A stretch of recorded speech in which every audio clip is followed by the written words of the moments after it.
It is said that in Ulthar, which lies beyond the river sky, no man may kill a cat.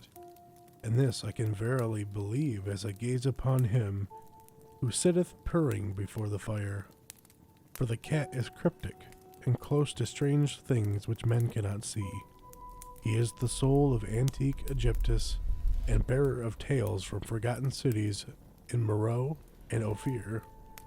He is the kin of the jungle lords, and heir to the secrets of hoary and sinister Africa.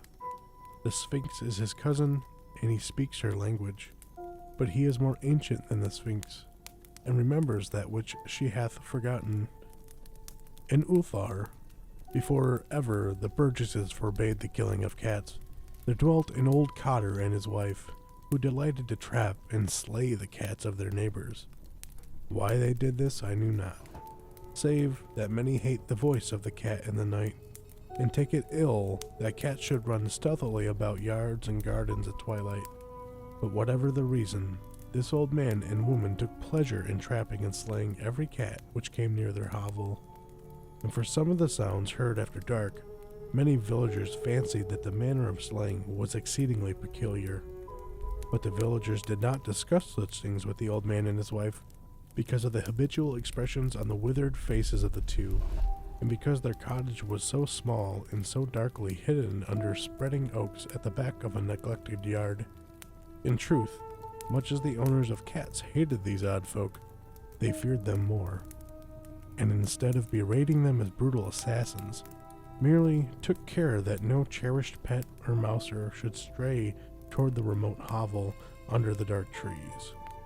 When, through some unavoidable oversight, a cat was missed and sounds heard after dark, the loser would lament impotently, or console himself by thanking fate that it was not one of his children who had thus vanished, for the people of Ulthar were simple, and knew not whence it is all cats first came.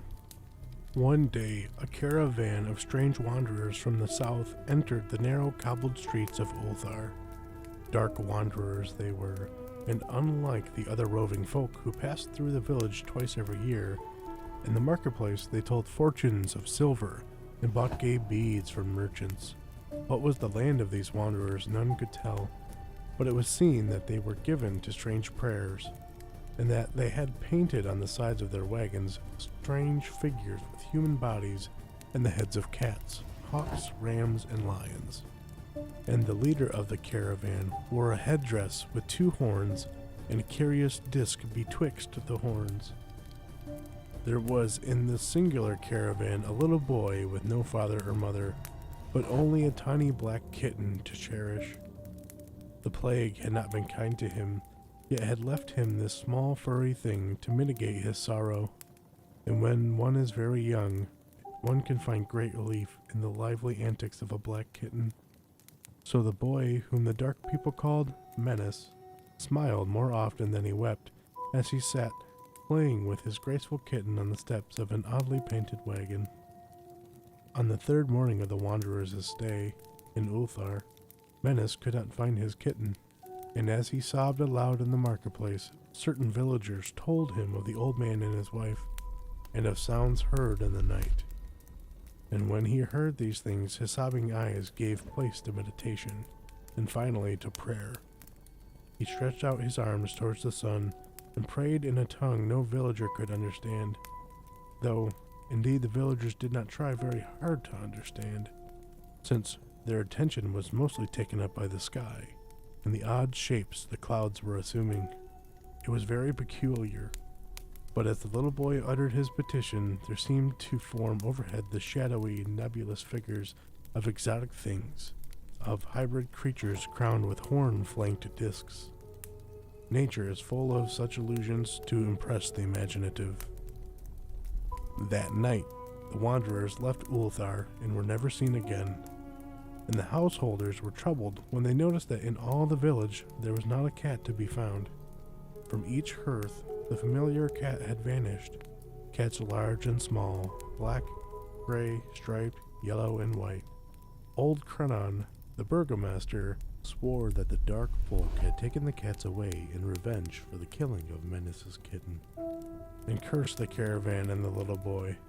But Nith, the lean notary, declared that the old cotter and his wife were more likely persons to suspect, for their hatred of cats was notorious and increasingly bold.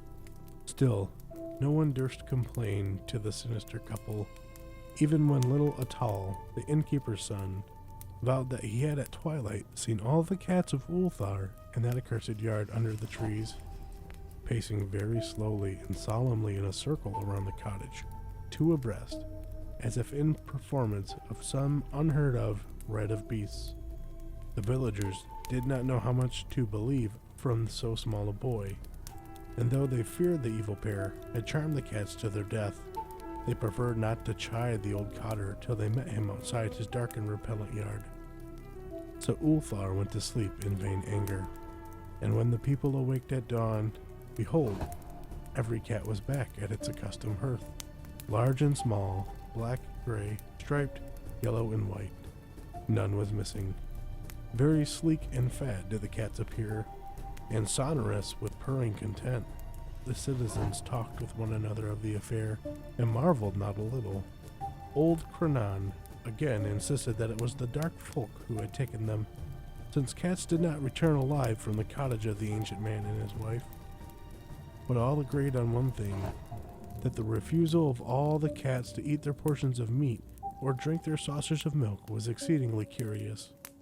And for 2 whole days, the sleek, lazy cats of Ulthar would touch no food, but only doze by the fire or in the sun.